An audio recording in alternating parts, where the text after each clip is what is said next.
कि आज की डेट में सितंबर 2025 के आसपास 44.9% जो कंपनी की ओनरशिप है वो प्रमोटर्स के पास है।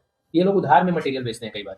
कंपनी में इन्होंने बनाया, पर आप कंपनी से नहीं लेते, आप डिस्ट्रीब्यूटर से लेते हो। किसी एक दुकान पे गए, वो सफारी का पूरा स्टॉक रखता है, बैग उसने उधार में लिए हुए, कितने दिन की उधारी मांगी है? 50 दिन की आएगी। सेकंड करेंगे तो एक ब्लैक लाइन आएगी, चार्ट के साथ वो फ्लो करेगी। ठीक है, ये जनरली इंपॉर्टेंट है ट्रेडर्स के लिए और शॉर्ट टर्म इन्वेस्टर्स जो होते हैं, वैसे सभी के लिए इंपॉर्टेंट है। इन्वेस्टर्स हैं उनको हर 3 महीने में कंपनी में क्या हुआ, कंपनी की सेल बढ़ी घटी, उसका प्रॉफिट बढ़ा या घट गया, वो सबकी डिटेल्स यहाँ मिलती है। हाँ बोलिए। Nifty auto, Nifty chemical, Nifty financial services. तो निफ्टी से केमिकल का क्या मतलब होगा?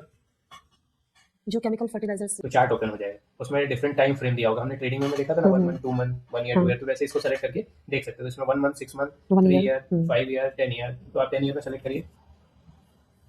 तो लगभग 2016 से ऐसा दिखा रहा है। लास्ट टाइम हमने क्या देखा है ट्रेडिंग में, जो सेक्टरल जो कंपनीज हैं उनके बारे में हमने स्टडी किया चार्ट के थ्रू। कैंडल्स में देखा कैसे क्या उनका रेट इंक्रीज डिक्रीज हो रहा है। तो आज क्या करें, होमवर्क क्या था? टॉप 10 ट्रेडिंग जो कंपनियां जो सेक्टरल हैं, डिफरेंट सेक्टर का हमको कुछ देखने का था। ठीक है, सेक्टर और कंपनी में डिफरेंस समझ आ रहा है ना? क्या होता है भूल जाते हैं आप लोग।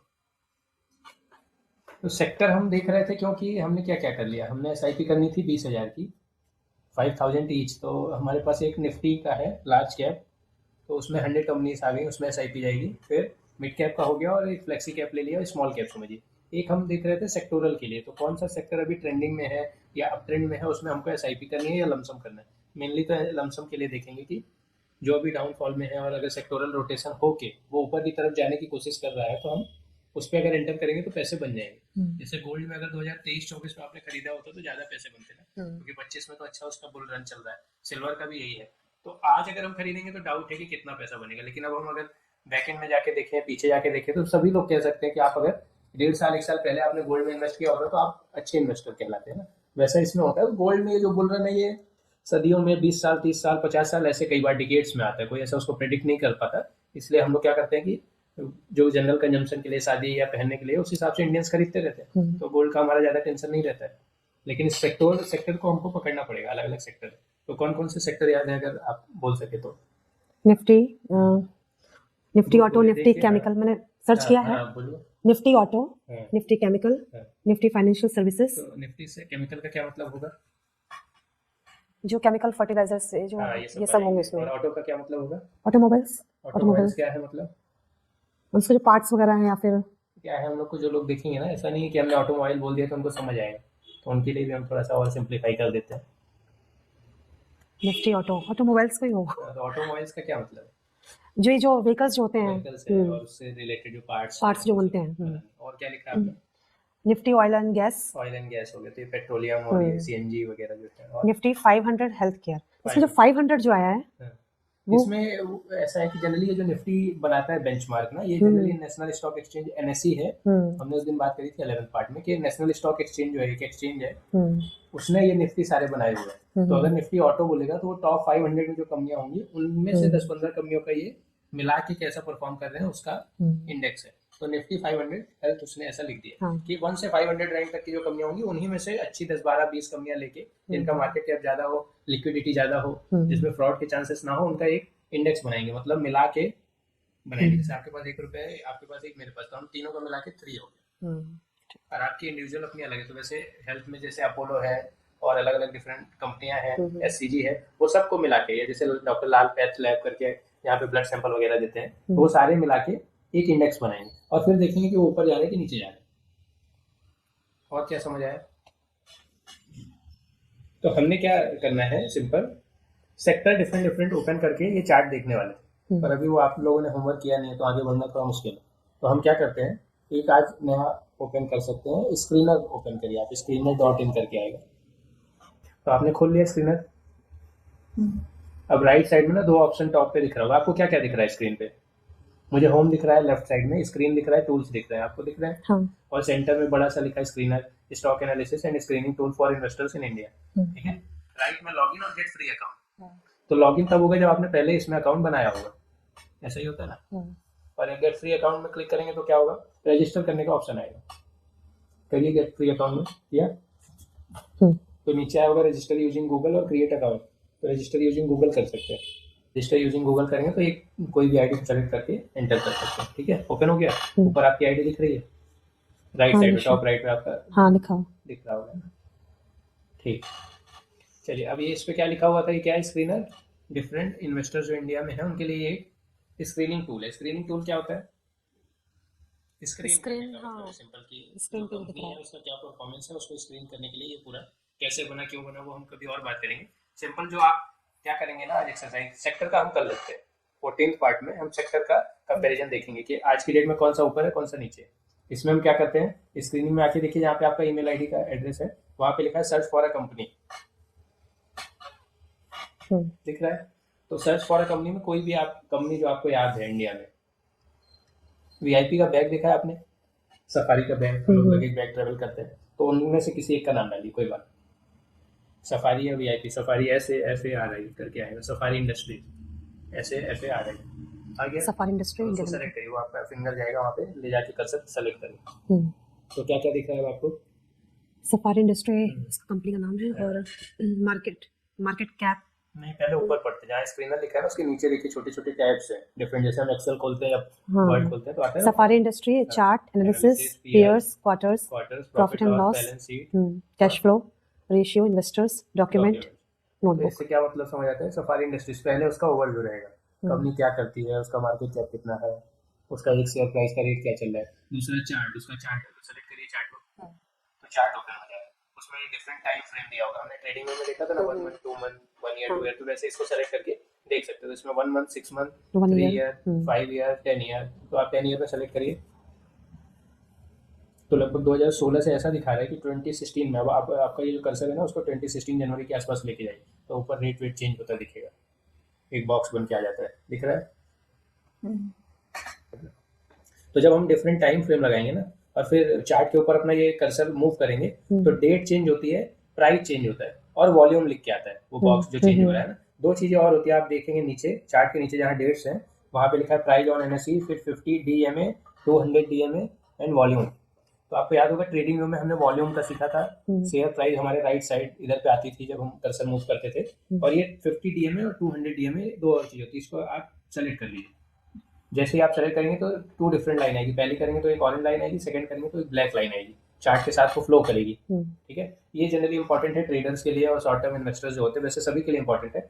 मेजर ये क्या है, उसमें भी हमने सीखा था कि लक्ष्मण रेखा होती है, इसके नीचे जब चार्ट जाता है तो उनको थोड़ा कॉशियस होना पड़ता है। चार्ट जाने का मतलब है कि स्टॉक का शेयर प्राइस, जो कंपनी हम देख रहे हैं अभी, जैसे सफारी देख रहे हैं, तो सफारी का शेयर प्राइस आज की डेट में देखेंगे तो लगभग 2200 के आसपास है।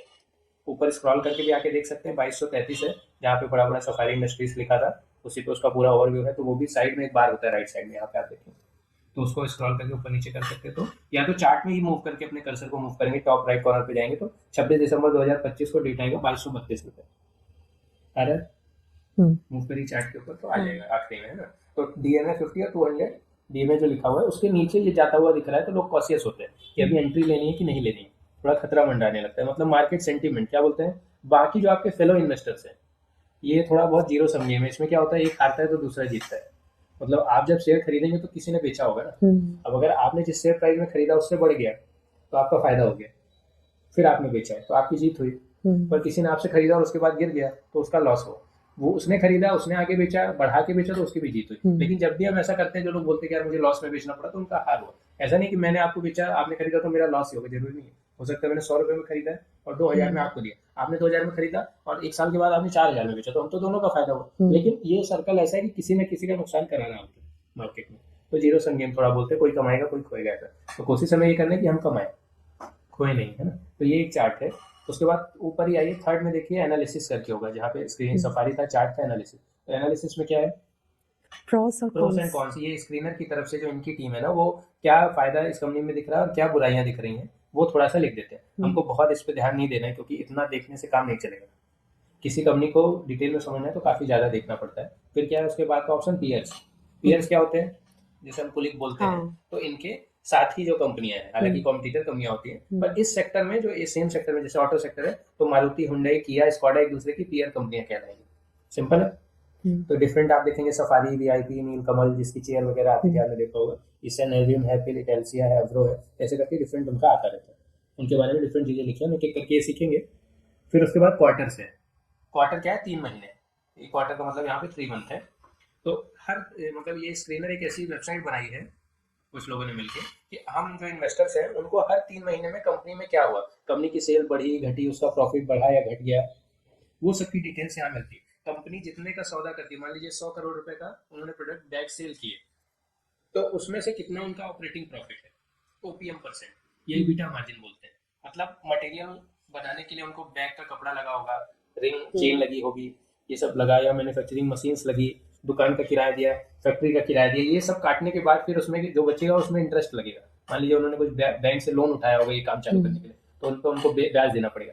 फिर मशीनें खराब होंगी, वो मशीनें उनको बेचनी पड़ेंगी, खरीदनी पड़ेंगी, वो डेप्रिसिएशन बोलते हैं। जैसे हमारे घर में हमने कोई टीवी खरीदी, 10 साल बाद उसको बेची, 20,000 की खरीदी थी, 10 साल के बाद बेची, तो 1 साल का 2,000 डिप्रिसिएशन माना जाएगा। 10 साल में बेची ना हमने 20,000 की चीज, तो हर साल 2,000 रुपये उसकी वैल्यू कम हुई, तो वो डिप्रिसिएशन हो गया। तो ऐसा इसमें होता है कि मान लीजिए जो भी मशीनें खरीदी 50 करोड़ की, उसको बेचा 20 साल के बाद, तो उसी रेशियो में डिवाइड करके बता सकते हैं कि इतना हर साल डिप्रिसिएशन कॉस्ट हुई। उसके बाद उसमें टैक्स लगाएगी सरकार। आप देखिए नीचे लिख रहा होगा, क्वार्टरली वाले रिजल्ट में देखेंगे 25%, 24%, 23, ऐसा करके नीचे टैक्स परसेंटेज है। तो ये सरकार का टैक्स है जो इन कंपनियों से लेते हैं। उसके बाद इनका कुल मुनाफा, नेट प्रॉफिट बचेगा। तो मेनली क्या है, क्वार्टरली रिजल्ट का क्या है, ये हम 1 बाय 1 समझेंगे। क्वार्टरली रिजल्ट हर 3 महीने में क्या हो रहा है कंपनी में, वो देख सकते हैं। और ये किस लिए जरूरी है, मान लीजिए आपने 1 लाख रुपीज इन्वेस्ट कर दिए टाटा मोटर्स में। अब आपने इन्वेस्ट कर दिया सब कुछ किसी के कहने पे, कोई आपके रिलेटिव है, इंटेलिजेंट है, उन्होंने मार्केट को समझाया, तो आपने उनके में कर दिया। अब आपको उनके ऊपर डिपेंड नहीं रहना, और उन्होंने भी आपको सजेस्ट किया कि आप, तो रिलेटिव्स के ऊपर डिपेंड नहीं रहा, उन्होंने भी सजेस्ट किया कि भाई आपने जिस कंपनी में इन्वेस्ट किया उसका थोड़ा देखते रहना कि काम बढ़ रहा है या घट रहा है, सेल्स बढ़ रही है, प्रॉफिट बढ़ रहा है, इंक्रीज हो रहा है या नहीं हो रहा है, वो सब देखते रहना। फिर एक उस क्वार्टर के ऊपर राइट साइड में देखिए प्रॉफिट एंड लॉस, तो ये ईयरली है।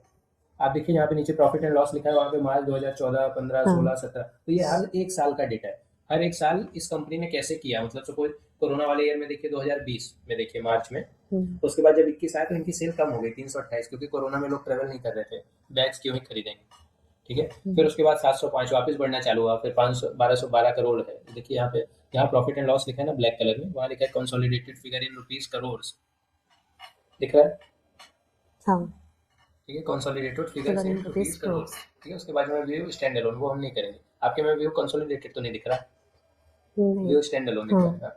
तो कंसोलिडेटेड फिगर्स हमको देखना है। स्टैंड अलोन का मतलब होता है, मान लीजिए सफारी कंपनी है और इसके अंडर में इनकी कुछ छोटी सब्सिडरी कंपनी होती, उन सब का जोड़ के परफॉर्मेंस कंसोलिडेटेड माना जाएगा। और सिर्फ सफारी का अलग से देखना है तो व्यू स्टैंड अलोन, पर हम नहीं देखते ऐसा, जनरली हम कंसोलिडेटेड ही देखते हैं मैक्सिमम टाइम, क्योंकि जो सब्सिडरी से अपनी छोटी कंपनी को ये पैसा दे रहे हैं अपने खाते से निकाल के और वहां से वापस ले रहे हैं, जो कुछ भी कर रहे हैं वो सब हमको डेटा में देखना चाहिए, ठीक है ना। तो इसलिए ये वाला देखिए, ये ईयरली डेटा। उसके बाद बैलेंस शीट, अगर आपने थोड़ा बहुत कॉमर्स एलिमेंट्स में पढ़ा है तो बैलेंस शीट वहाँ पे शायद बताया जाता है, ठीक है। मैं तो इंजीनियरिंग की तो मुझे तो नहीं बताया। प्रॉफिट एंड लॉस अकाउंट बनता है, बैलेंस शीट बनता है। तो इक्विटी कैपिटल है, रिजर्व्स है, बोरोइंग है। बोरोइंग क्या होता है, जितना उधारी का पैसा इन्होंने अभी ले रखा है काम करने के लिए। फिर अदर लाइबिलिटीज ऐसे करके अलग अलग इसमें कंपोनेंट्स है। ये भी ईयर वाइज होता है बैलेंस शीट, है ना। इसमें क्या है, 6 महीने का डेटा अपडेट हो जाता है। तो अभी मार्च से सितंबर तक 6 महीने हो गए हैं इस साल के 2025 के, तो 6 महीने का डेटा अपडेटेड है। तो उस टाइम पे उधारी बढ़ी घटी वो भी हमको देखना होता है। अदर लाइबिलिटी क्या है, देनदारी क्या है। हमारी लाइबिलिटी क्या है, जैसे मैंने कार खरीदी, घर ईएमआई में लिया, तो मेरी लाइबिलिटीज क्या हो गई कि मुझे ईएमआई देनी है, ये मेरी जिम्मेदारियां हैं। वैसे इनकी लाइबिलिटी क्या होगी, अगर कुछ उधारी लिया होगा तो देना पड़ेगा, कुछ मटेरियल इन्होंने रॉ मटेरियल लिया होगा बैग बनाने के लिए तो वो भी देना रहेगा, वो सब डेटा यहाँ दिखेगा। तो ये जितने नंबर्स लिखेंगे सब करोड़ में है, ठीक है। जैसे रिजर्व्स जो है सेकंड कंपोनेंट, और सितंबर 2025 में देखेंगे तो 1035 लिखा है, 1035। आज की डेट में इनके पास 1035 करोड़ रिजर्व में पड़ा हुआ है। जैसे हमारे बैंक अकाउंट में जो पैसा है वो रिजर्व में माना जाएगा, उस टाइप का इनका रिजर्व, मतलब इनके पास इतना पैसा है, ऐसा नहीं कैश में नहीं पड़ा होगा, इतना रिजर्व में है। कैश कंपोनेंट अलग होता है, वो हम आगे चल के देखेंगे। फिर नीचे जैसे फिक्स्ड एसेट है, वो जो में मशीनरी, फैक्ट्री, ऑफिस, वहाँ पे जो टेबल है, लैंड वगैरह, वो सब के बारे में आप ओपन करेंगे तो उसमें सब कुछ आ जाता है। चलिए ऊपर आते हैं वापस, कैश फ्लो, ठीक है ना। ऊपर बैलेंस शीट के ऊपर कैश फ्लो होगा। तो कैश फ्लो क्या है कि जितना, जैसे उस दिन आपने मुझसे पूछा था कैश फ्लो क्या होता है, तो मैंने कैसे समझाया था कि आपकी स्कूल है, 1000 बच्चे हैं, 40,000 कुछ नहीं दे पाते हैं, कुछ नहीं देंगे इस साल, अगले साल देंगे, या कुछ देंगे ही नहीं, कुछ नहीं देंगे तो वो नॉन परफॉर्मिंग एसेट हो गया, कि मतलब लॉस हो गया, आएगा ही नहीं वो सब। लेकिन नंबर ऑफ स्टूडेंट्स है, उनकी फीस का इंटू करेंगे तो सेल वैल्यू आ जाएगी कि स्कूल को इतना रेवेन्यू आना चाहिए, इतनी सेल वैल्यू मिलनी चाहिए, पर वो मिलेगी नहीं। क्यों? क्योंकि कैश फ्लो नहीं आया, ठीक है। और सरल करना है तो सपोज कोई मिल्क, अमूल का पार्लर है, सिर्फ मिल्क सेल करता है, तो 1000 पैकेट उसने बेचा, 30 रुपीज से बेचा, तो 30,000 रुपीज आने चाहिए। पर कुछ लोग बोलेंगे खाते में लिख लो, बाद में देंगे। वो नहीं दिया तो कैश फ्लो नहीं हुआ। कैश फ्लो नहीं हुआ इसका मतलब पैसा आया ही नहीं। तो सेल से हम खर्चे निकाल के नेट प्रॉफिट जो आता है, नेट प्रॉफिट से कंपेयर करते हैं कि कैश फ्लो कितना है। ठीक है, वो एक चीज हमको देखनी रहती है। और कैश फ्लो बहुत इंपॉर्टेंट, जिस कंपनी का कैश फ्लो खराब होता है वो कंपनी बेकार बनी जाती है, समझिए। उसके बाद रेशियोज हैं, डिफरेंट रेशियो कॉमर्स में हमें पढ़ाए जाते हैं। Debtor days, inventory days, days payable, ये वन बाय वन हम ना डिटेल में समझेंगे, इसमें कोई दिक्कत की बात नहीं। डेटर डेज का मतलब क्या है, ये लोग उधार में मटेरियल बेचते हैं। कई बार कंपनी में इन्होंने बनाया, पर आप कंपनी से नहीं लेते हो, आप डिस्ट्रीब्यूटर से लेते हो। किसी एक दुकान पे गए, वो सफारी का पूरा स्टॉक रखता है, बैग उसने उधार में लिए हुए। कितने दिन की उधारी मांगी है? 50 दिन की। जो राइट में 2025 मार्च में लिखा है, मतलब 50 दिन का उधारी कंपनी आज की डेट में एवरेज अपने डिस्ट्रीब्यूटर को दे रहा है। या अगर आप डी मार्ट से उठाते हैं तो डी मार्ट वाले भी उधारी ले रहे हैं। मतलब डेटर डेज का मतलब कितने दिन के लिए उधार कंपनी मटेरियल देती है, तो 50 डेज के लिए देती है। इन्वेंट्री डेज का मतलब है कि मटेरियल बनने के बाद इनकी फैक्ट्री में कितने दिन पड़ा रहता है। तो 138 डेज तक एवरेज इनके बैग जो है वो पड़े रहते हैं बिकने के पहले, वो रिटेल डिस्ट्रीब्यूटर के पास हो या तो फिर फैक्ट्री पे हो, ये सब मिला के 138 डेज तक पड़े रहते हैं। डेज पेएबल क्या है? थर्ड वाला ऑप्शन। जब ये रॉ मटेरियल लेते हैं बैग बनाने के लिए, कपड़ा, चेन जो भी ले रहे हैं ना, उसका पैसा ये 79 डे के बाद देते हैं। आज इन्होंने मटेरियल ले लिया लेकिन आज कैश नहीं देंगे। तो देखिए अच्छी क्या बात है, हमें हमेशा क्या देखना है, कंपनी वो अच्छी जो उधारी ले ज्यादा और सामने दे कम दिन के लिए। तो ये 79 डेज के लिए उधारी ले सकते हैं, इनकी क्षमता है। उसके बाद इनके जो सप्लायर हो इनसे पैसे मांगते हैं और देते हैं सिर्फ 50 दिन के लिए। तो ये फिगर अच्छा माना जाता है। ठीक है, ऐसे करके डिफरेंट रेशियोज हैं, ये भी हम देखेंगे। उसके बाद इन्वेस्टर्स है, ऊपर जाइए, रेशियो के बाजू में इन्वेस्टर्स। तो इसमें पहला ऑप्शन है प्रमोटर, नीचे उसको टैप करिए तो आएगा प्रमोटर। प्रमोटर, फाउंडर, को फाउंडर, ये सब लगभग एक ही चट्टे बट्टे के नाम है। ठीक है, इसका क्या मतलब है कि आज की डेट में सितंबर 2025 के आसपास 44.9% जो कंपनी की ओनरशिप है वो प्रमोटर्स के पास है। जो कंपनी के फाउंडर या प्रमोटर्स है आज मालिकाना हक रखते हैं। FII का क्या मतलब है? Foreign institutional investor. फॉरेन में बैठे हुए जो बड़े लोग हैं, म्यूचुअल फंड कंपनियां हैं, LIC कंपनियां हैं, लाइफ इंश्योरेंस कंपनियां या पेंशन फंड है, वो लोग इस कंपनी में इन्वेस्ट करके रखें। तो 12% के करीब पैसा इस कंपनी में जो लगा हुआ है FII का। अभी DII क्या है? Domestic institutional investor. आज जो SIP का पैसा देते हो वो ये लोग DII। आपका पैसा, हम लोगों का पैसा, ये हमसे लेते हैं और ऐसी कंपनियों में, मैंने बोला था कंपनियों में इन्वेस्ट करते हैं, तो उन्होंने इन्वेस्ट किया। तो 26% पैसा इस कंपनी में जो आज लगा हुआ है वो DII का है। किसका है? हम लोगों से जो कंपनियां, म्यूचुअल फंड कंपनियां ले रही हैं, या PF डिपार्टमेंट ले रहा है, PF भी इन्वेस्ट करता है, LIC जो पॉलिसी बेचता है वो भी हमसे पैसे लेके इन्वेस्ट करता है। ठीक है, वो सब हो जाते हैं। फिर गवर्नमेंट है, गवर्नमेंट का भी स्टेक है इसमें, तो अभी जीरो है, पर कुछ कंपनियों में आप देखेंगे गवर्नमेंट की भी इन्वेस्टमेंट रहती है। फिर पब्लिक है, पब्लिक कौन हो गया? मान लीजिए आपने अपने लेवल पे बाय किया कोई स्टॉक, तो आप पब्लिक में काउंट हो। ठीक है, ऐसा करके। फिर है डॉक्यूमेंट्स। डॉक्यूमेंट्स थोड़ा इंपॉर्टेंट सेक्शन है, उसको आप टैप करिए। तो देखिए बीच वाला सेक्शन है एनुअल रिपोर्ट। सब रूल के हिसाब से चल रही है दुनिया। हर साल इनको अपनी एनुअल रिपोर्ट बना के अपलोड करनी पड़ती है NSE BSE की वेबसाइट पे, और स्क्रीनर पे भी वो आ जाती है। तो क्या प्रोडक्ट ये बेचते हैं, कितना बेचा, कितना नया डिस्ट्रीब्यूटर ऐड किए, कितने डिस्ट्रीब्यूटर छोड़ के भाग गए, अगले साल कोई नया ब्रांड लॉन्च करने वाले, कोई नई फैक्ट्री लगाने वाले, वो सब ये फाइनेंशियल एनुअल रिपोर्ट में जारी करेंगे। और जो परफॉर्म किया वो भी इस पे शो होगा। ठीक है, उसके बाद रेटिंग अपडेट है। तो क्रेडिट रेटिंग एजेंसियां हैं देश में, हमारे क्रिसिल है और अलग अलग, वो इनके परफॉर्मेंस को रेट करती है, रेटिंग्स देते हैं। जैसे बोलते हैं 3 स्टार 4 स्टार, इस टाइप की रेटिंग्स नहीं होती। 3 स्टार 4 स्टार अलग टाइप के होते हैं, A, B-, A- ऐसे करके होती है। पर रेटिंग्स इंपॉर्टेंट है। कई बार इन्होंने उधार लिया, चुका नहीं रहे और उसके बारे में बता भी नहीं रहे, तो रेटिंग नेगेटिव आएगी।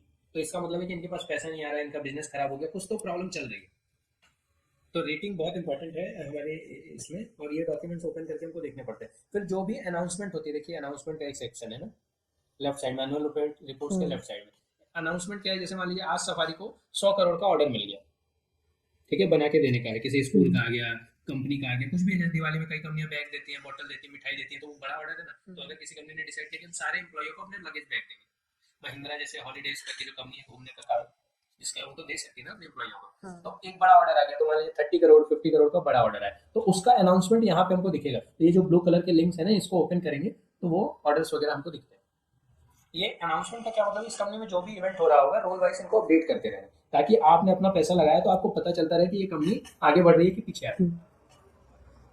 तो ये एक screener.in करके वेबसाइट है। अब स्क्रॉल करके आप ऊपर आ जाइए। जब हम स्क्रॉल करके ऊपर आएंगे तो इसका ओवरव्यू दिखेगा। तो अभी आपको एक और होमवर्क मिलेगा। एक होमवर्क ऑलरेडी आपके पास है, आप लोग को मतलब 1-2 दिन में कर लेना है। ये जो डिफरेंट सेक्टर्स हैं इनके चार्ट को ओपन करना है और जो चार्ट ऊपर जाता है वो ऊपर वाली वैल्यू लिखनी है और पिछले 1.5 या 2 साल के टाइम फ्रेम में नीचे, ऐसा नहीं कि आप 90 का बताने लगे, ऐसा नहीं, पिछले 1-2 साल में उसका लोएस्ट पॉइंट क्या है वो वैल्यू लिखना। तो हमको देखना है कि ऊपर नीचे में कितना फर्क है। कुछ सेक्टर वापस बाउंस कर गए, अभी गिरावट चल रही है, मार्केट कंसोलिडेट कर रहा है पिछले 1.5-2 सालों से, पर कुछ बाउंस बैक करके वापस आ गए। जैसे ऑटो सेक्टर वापस आ गया है, माइनिंग जो है, जो माइनिंग करते हैं, कॉपर निकालते हैं, आयरन निकालते हैं, जिंक निकालते हैं, डिफरेंट जो मेटल्स निकालते हैं उसके लिए माइनिंग होती है, वो माइनिंग कंपनियां वापस बाउंस बैक कर गई हैं। रेलवे का बजट आने वाला है तो रेलवे कंपनियां वापस बाउंस बैक करने वाली है। तो वो एक होमवर्क हुआ है। सेकंड होमवर्क ये है कि आपने आसपास जितनी कंपनियां सुनी है, जो प्रोडक्ट्स आप यूज करते हैं, 10 से 12 कंपनियों का, उनका ये स्क्रीनर में जाके खोल के थोड़ा देखने का है। ठीक है, तो मैं अभी ओवरव्यू बता देता हूँ, फिर आपको समझ आएगा। तो पहली चीज इसमें लिखी है, देखिए, सफारी इंडस्ट्रीज इंडिया लिमिटेड, उसके बाजू में लिखा है 2233। तो वो शेयर प्राइस है 26 दिसंबर को, फ्राइडे को मार्केट बंद हुआ शाम को 3:15 साढ़े 3 बजे, और अभी सैटरडे संडे नहीं ओपन हुआ। तो वो प्राइस आपको एक शेयर खरीदनी थी तो 2233 रुपीज़ का एक शेयर मिलता है। ठीक है, और बीएसई और एनएसई दोनों में ये लिस्टेड है, मतलब बॉम्बे स्टॉक एक्सचेंज में भी आप इसके शेयर खरीद और सेल कर सकते हैं और नेशनल स्टॉक एक्सचेंज में भी कर सकते हैं। अब लिखा हुआ है मार्केट कैप, मार्केट कैप कितना लिखा है, 10,938 करोड़। इसका मतलब आज अगर आपको ये कंपनी खरीदनी है, हम बोलते हैं कई बार टेक ओवर किया एक बड़ी कंपनी ने दूसरी कंपनी को, तो इतना पैसा देना पड़ेगा टेक ओवर करने के लिए। फिर करंट प्राइस वही है, शेयर प्राइस जो खरीदना है सेल करना है। हाई लो मतलब रिसेंट में कितना ऊपर गई और लोएस्ट प्राइस क्या था, तो 1670 रुपये में रिसेंटली ये मिल रही थी, अभी बढ़ के ये 2200 हो गई है, तो ऊपर आ गई। स्टॉक का पी क्या है, 65.8 स्टॉक पी जनरली कम होता है तो अच्छा माना जाता है। ठीक है, हालांकि बहुत तरीके से इसको देखा जाता है, हम अलग अलग सेक्टर का डिटेल में किसी दिन समझेंगे, खुद एक वीक का काम है इसको समझने के लिए। उसके बाद बुक वैल्यू है, फिर डिविडेंड यील्ड है। कई बार क्या होता है, आप जब स्टॉक में इन्वेस्ट करते हैं तो थोड़ा कंपनी जो प्रॉफिट कमाती है उसमें से आपको कुछ शेयर करती है, डिविडेंड्स आते हैं। मान लीजिए कंपनी ने 100 करोड़ कमाया तो एक शेयर को डिवाइड करेगी, 20 करोड़ वो बांट देगी। मान लीजिए 1 लाख शेयर ऑलरेडी है, 20 करोड़ को बांटना है, तो उससे 20 crore divided by 1 lakh share करेंगे तो जो रुपीज आएगा 200, 300, 150 रुपये, वो आपको आपके अकाउंट में आ जाएगा। वो होता है डिविडेंड यील्ड। गवर्नमेंट कंपनियां बहुत देती है, जो इंडियन ऑयल है, हिंदुस्तान लीवर, HP है, ये सब जो कंपनियां वो कई बार देती रहती है। ठीक है, फिर रिटर्न ऑन कैपिटल एम्प्लॉयड करके है कि इन्होंने जब बिजनेस स्टार्ट किया तो कितना पैसा लगा के स्टार्ट किया और कितना हर साल उसमें बना रहे हैं। मान लीजिए इनका खुद का पैसा 1000 करोड़ लगा हुआ है और 1100 करोड़ बन गए, तो उसका मतलब 10% का कैपिटल में रिटर्न आया। जो कैपिटल एम्प्लॉय किया था, लगाया था, कैपिटल एम्प्लॉयड मतलब जो पैसा काम पे लगाया उस पर रिटर्न कितना है, रिटर्न ऑन कैपिटल एम्प्लॉयड, ऐसा है।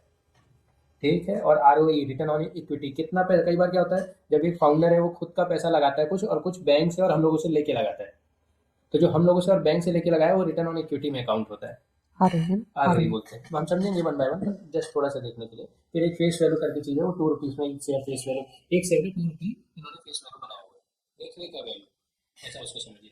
इस पर भी डिटेल में समझिए। नंबर ऑफ इक्विटी शेयर कितने, 4.90 करोड़ है, 4.4 करोड़ 90 लाख शेयर्स हैं सफारी इंडस्ट्रीज के, जो हम जैसे लोगों के आसपास बैठे हुए हैं। फिर अर्निंग पर शेयर है, फिर नेट प्रॉफिट है, ऐसे डेट टू इक्विटी है। ये मतलब मैं ये इसलिए पढ़ रहा हूँ ताकि आपके दिमाग में एक बार आए, हम डिटेल में इसको हर दिन पढ़ेंगे ना, एक कंपनी के बारे में जानने की। फिर क्या इसकी डेफिनेशन पे आपको नहीं जाना पड़ेगा। मुझे देखिए, जैसे अभी मुझे सारी डेफिनेशन याद भी नहीं, और जो ये नंबर लिखे ना इसका मतलब मुझे समझ आता है। जैसे डेट टू इक्विटी 0.011 है, अच्छा है।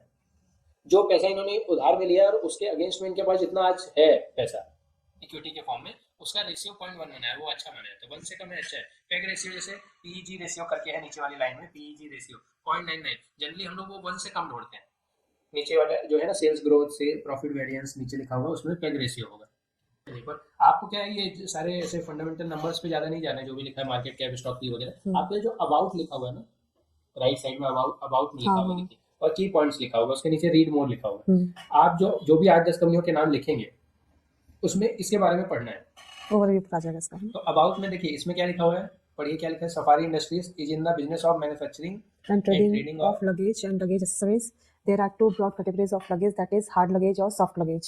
Hard luggage are mainly made of polypropylene, polycarbonate. ये हार्ड लगेज सॉफ्ट लगेज समझ आया आपको? क्या समझ रहे हैं? जैसे कोई भी लगेज बैग होता है जो बाहर से थोड़ा सा टाइटनेस हार्ड लगेज होता है, एकदम प्लास्टिक टाइप होता है, और एक कपड़े वाला होता है। अच्छा, तो दोनों टाइप की सफारी बनाती है। सफारी में लेने जाएंगे तो आपको वो प्लास्टिक जैसा भी मिलेगा, होता है, उसको प्रोपेलिन और पॉलीकार्बोनेट मटेरियल बोल रहे हैं ये लोग। और फिर सॉफ्ट लगेज तो कपड़े से बनता है, ऐसा करके लोग बनाते हैं। फैब्रिक्स ऑफ वेरियस ब्रांड नीचे वाली लाइन में लिखा है। और देखिए इसमें एक और चीज लिखी है, manufactured in house by Safari and its plant located at Halol Gujarat. मैं काम के लिए हालोन जाता रहता हूँ, बोलता हूँ ना आपको, कालोल जा रहा हूँ, हालोल जा रहा हूँ, तो वहाँ पे इनकी फैक्ट्री है गुजरात में। ठीक है, तो वहाँ पे ये प्लांट। ऐसे ही आप नीचे आएंगे तो लिखा रहेगा कि सफारी 1974 से बिजनेस में। ठीक है, की पॉइंट में कंपनी ओवरव्यू में नीचे लिखा रहेगा। तो ऐसा करके आपको 10 कंपनियों के बारे में ये देखने का। फिर वन बाय वन ये जितनी चीजें लिखी हुई है ना, इसमें चार्ट देखना, एनालिसिस, उनके पीयर्स, क्वार्टरली रिजल्ट देखना, profit margin, EBITDA, tax, depreciation, फिर बैलेंस शीट पे जाके देखेंगे रिजल्ट्स कितने हैं, कितना उधार है, कितना बोरोइंग है, अदर लाइबिलिटी क्या है, कैश फ्लो कैसा चल रहा है, कितना उधार ले रहे हैं, नया प्लांट बना रहे हैं। ये कई बार इन्वेस्ट खुद ही करने लगते हैं। कुछ कंपनियां क्या ज़्यादा पैसा कमाती है तो दूसरी कंपनी में इन्वेस्ट करते हैं स्टॉक मार्केट के थ्रू। ठीक है, और आपने देखा होगा शार्क टैंक में लोग आते हैं ना, तो वो लोग कंपनियों को खरीदते हैं उसके कुछ परसेंटेज। तो वैसे ये बड़ी कंपनियां भी करती रहती है। जैसे पॉलिसी बाजार के जो फाउंडर हैं, उन्होंने ओला में, लेंस कार्ड में, इस सब में इन्वेस्ट किया इन्वेस्ट हुआ है। करते हैं। तो ऐसा है, एक्स्ट्रा पैसा है तो कुछ भी यूज़ कर सकते हैं ना, वैसा करके। फिर कैश फ्लो, फिर डिफरेंट रेशियो और इन्वेस्टर्स, तो हमने देख लिया। मेन हम डॉक्यूमेंट पढ़ना सीखेंगे, annual report, quarterly result, credit rating reports, वो सब धीरे धीरे करके सीख जाएंगे कंपनीज के बारे में।